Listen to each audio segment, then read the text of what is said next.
Good morning. We are extremely pleased that you are here. It is good to come together for the purpose of co-creating. Do you agree? Do you like that too?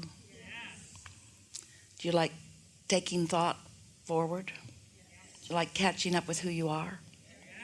You like the feeling of new desire? You like coming into alignment with your desire? You like the feeling of momentum that happens as you come more and more into alignment with your own desire? You like the contrast that provides the desire?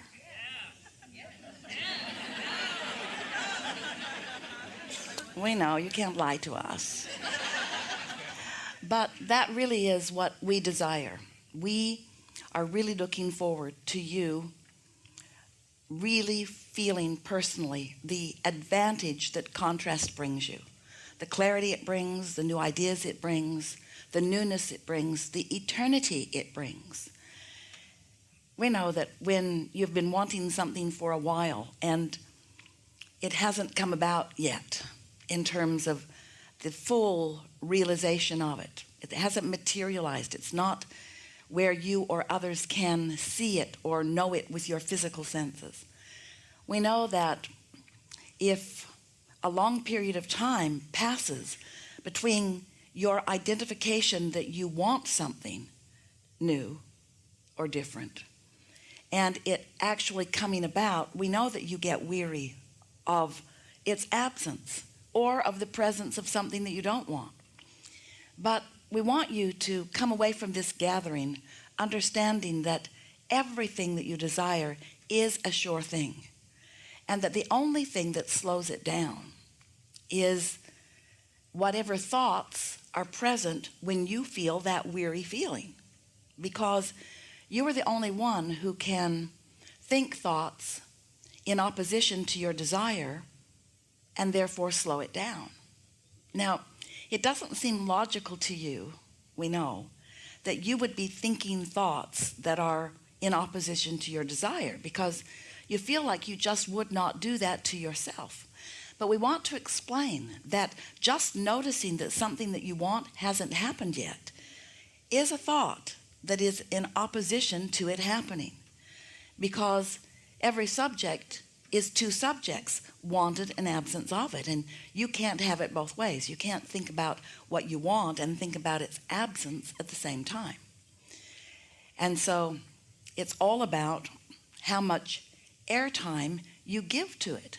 In other words, if you think more about what you want and why you want it, then the momentum for you is moving you closer and closer to the manifestation of it.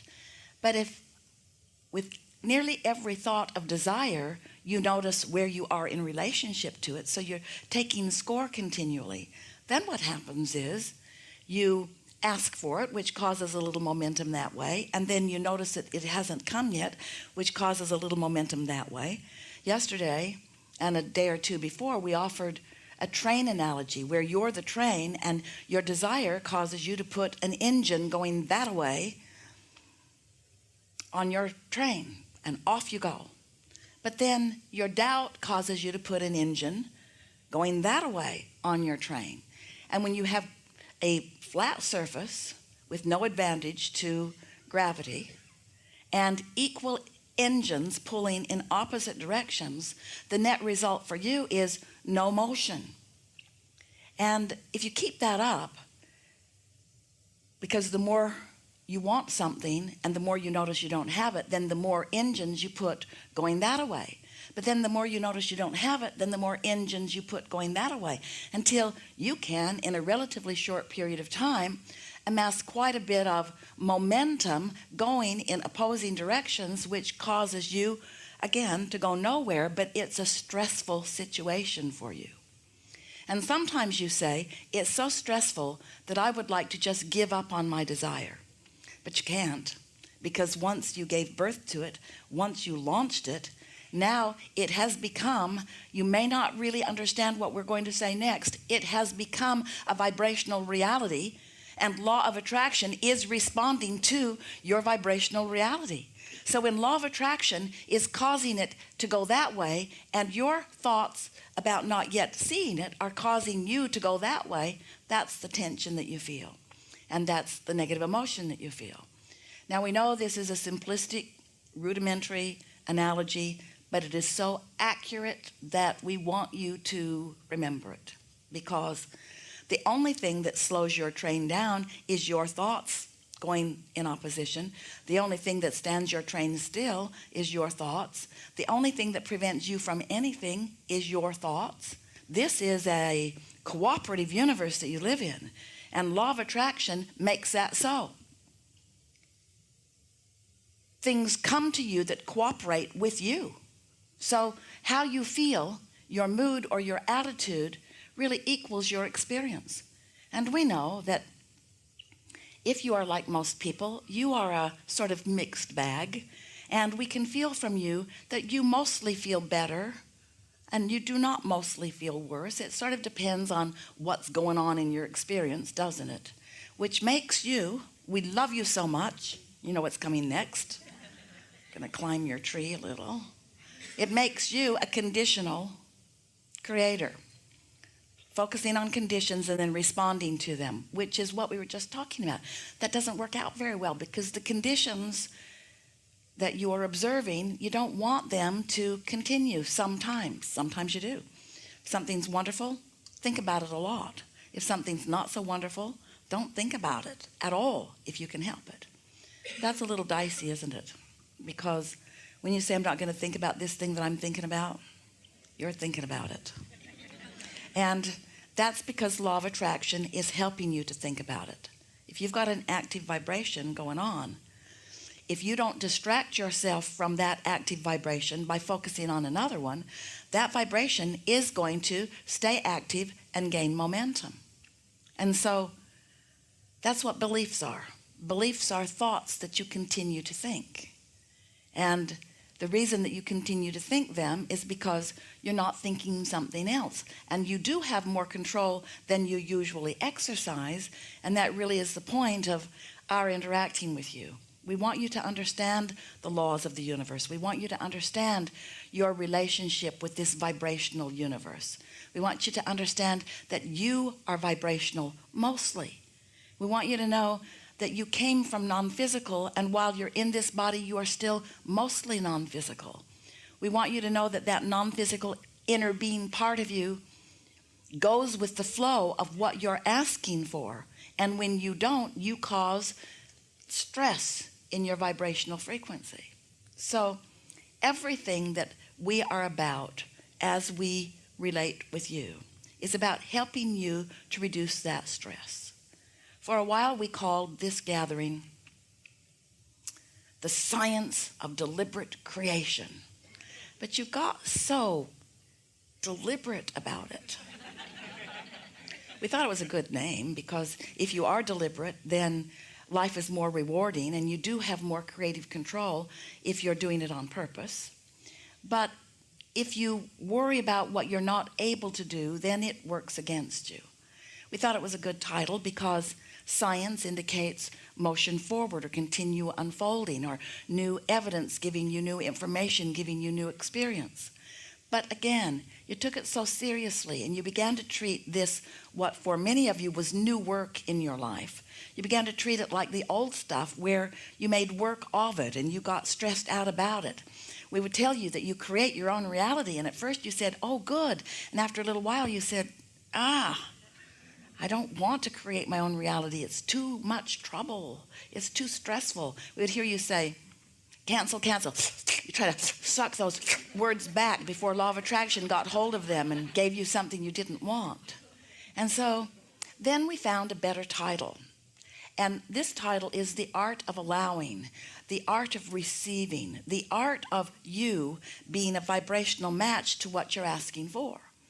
And so as you are here in this physical body, you just can't help explore contrast and ask for improvement. We've been calling that step one. And it's not a step that you have to be consciously aware of. It just happens to you all day, every day, you and everybody else. So you're launching these rockets of desire, because when you know what you don't want, you know what you do want. That's what brings clarity about. And clarity is the basis of decisiveness, isn't it? And so when life helps you to make a decision, you launch that rocket, but you're usually not a vibrational match to the decision that you have just made. Because again, it's that train analogy. The contrast that caused you to launch the rocket is usually still active in your vibration. So you want it, but you are where you are. And you want it, and you've got all of these good reasons of justification about why you want it. But so as far as you are concerned, with most of your initial launching of desire, you're not a big help to your launching of desire. You are not a big help to your aligning with the desire you've launched. That's the correct way of saying it. So you've done step one very well, and source energy does step two, because once you launch this rocket, it's a vibrational request. Your inner being, who is completely vibrational, focuses on this new expanded you, because when you ask for it, that vibrational part of you, that soul part of you, that source part of you became what you asked for. But now the rest of you still needs to catch up with that. So step one is you asking. Step two is source receiving what you've asked for and answering it vibrationally. Wrote a whole book about this vibrational reality that we named the vortex, because we wanted so much for you to accept it as something that is real. We thought if we wrote a book about it, you'd believe it. This vibrational reality, this vortex of creation. But now you have to do something really important. That's why the art of allowing, or the art of receiving, is such a good way for you to frame this work that we are doing together. You've got to become a vibrational match to what you've asked for. You can't keep being a vibrational match to its absence. You can't continue to mostly offer a vibration about what is and change it. Because whatever you're giving your attention to, you're offering a vibration, and when you offer a vibration, law of attraction responds to your vibration. So here's the most interesting part of all this. Law of attraction is responding to your vibration. We're going to stand you over here just for sake of example. You, in your personality, what you're thinking, what you're feeling, what you're talking about. Law of attraction is responding to you. But law of attraction is also responding to the non-physical you, who's standing over here in your vortex with everything you're asking for. So these two responses by law of attraction to the two active aspects of you, you followed that, didn't you, is what equals your emotion. If you are a really good match to your inner being, then you feel happy, you feel elation, you feel confident, you feel sure, you feel interested, you feel appreciation and love, in other words, passion, all those emotions that feel so good. You feel them when you match not just your inner being, but who your inner being now is, because of what you ask for. Because it is so true that when you ask, it is given to you. But the rest of you has to catch up with the you that it was given to. Get it? So that's what we talk about all day, every day. We talk about you finding a way to be a vibrational match to the expanded you. And not because we want you to do it, not because anyone else wants or needs you to do it, but because if you don't do it, you'll feel negative emotion. You can't let life cause you to expand and you lag behind the expansion and you not feel bad. We love you so much, but sometimes you get used to not feeling good. You sort of put up with it. You tolerate it. You tell yourself things like, well, sort of that way for everybody, or life isn't supposed to be fun, which is really bonkers. So we want to help you to first accept that you have two aspects of yourself that you are eternally in the process of blending. We want you to understand how important you are, brilliant genius creators that you are, out here on the leading edge, exploring the contrast for the expansion, not just of you, but of the entire universe. You are leading edge. And because you are leading edge, we are all flowing here with you on the leading edge. It's not just you out on the raw and ragged, bleeding edge. You're on the leading edge, and we are